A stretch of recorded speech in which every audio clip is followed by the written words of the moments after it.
Ever since we have figured out our modern understanding of dinosaurs, we've been trying to find out whether they as a group were warm-blooded or cold-blooded, and a new study suggests that they were likely both of those things. Welcome back to Paleopedia, and while it might seem that understanding if dinosaurs were warm or cold-blooded doesn't really add a whole lot to our understanding of them, it is very important because of the way that dinosaurs worked throughout their history. On one hand, dinosaurs and their relatives are reptiles, so it's probable that they were cold-blooded. But then on the other hand, a lot of dinosaurs and their relatives lived in places like Alaska and Antarctica even, and these areas would experience heavy snowfall and really cold temperatures. So were these dinosaurs warm-blooded, or were they just really well adapted to the cold? Some dinosaurs even had feathers, ranging from animals like the troodontids and the raptors to even bigger animals like Eutyrannus, which is currently the largest confirmed feathered reptile that we know of.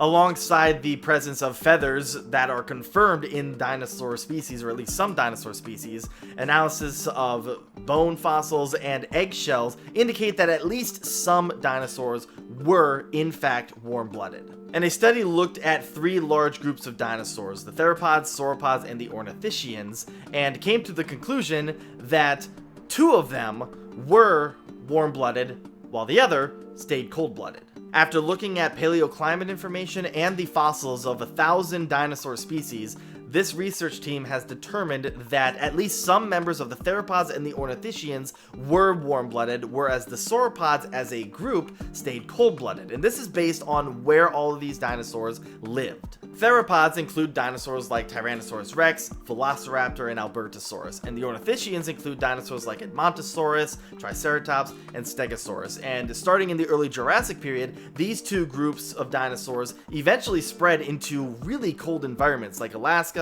Russia, and Antarctica. It seems as though these two groups of dinosaurs were really adaptable, with some evolving feathers like Velociraptor and Eutyrannus, like I already mentioned, and some recent fossil evidence suggests that these animals were even giving birth to live young and were probably endothermic or warm-blooded in those higher latitude areas. By comparison, sauropods, which include the largest animals ever to have walked on land, are found generally in lower latitude environments, ranging from thick forests to savannas and even arid environments, practicing energy conservation utilizing their extremely large sizes. Because of their chosen evolutionary lifestyle, these animals were probably cold-blooded due to their size. If they were warm-blooded, they probably would have overheated, not to mention the amount of energy that would have been necessary to power a warm-blooded gigantic body.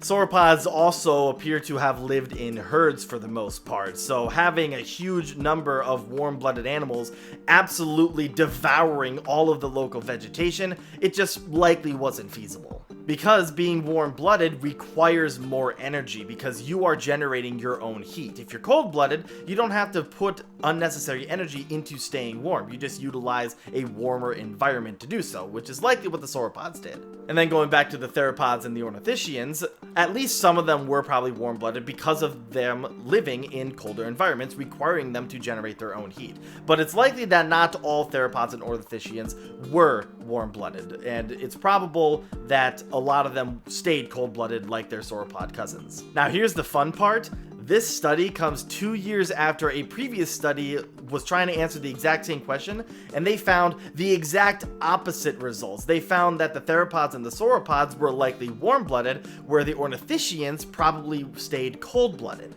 That 2022 study is based off of molecular analysis of oxygen traces in the fossils that were studied, and found that the sauropods were actually likely warm-blooded, whereas the ornithischians were likely cold-blooded. So it's still kind of up in the air, evidently. One thing is for sure, we still have a lot to learn about these ancient giant reptiles of our past, and for now, it seems as though the answer is still some were cold-blooded and some were warm-blooded. We just don't know which ones yet.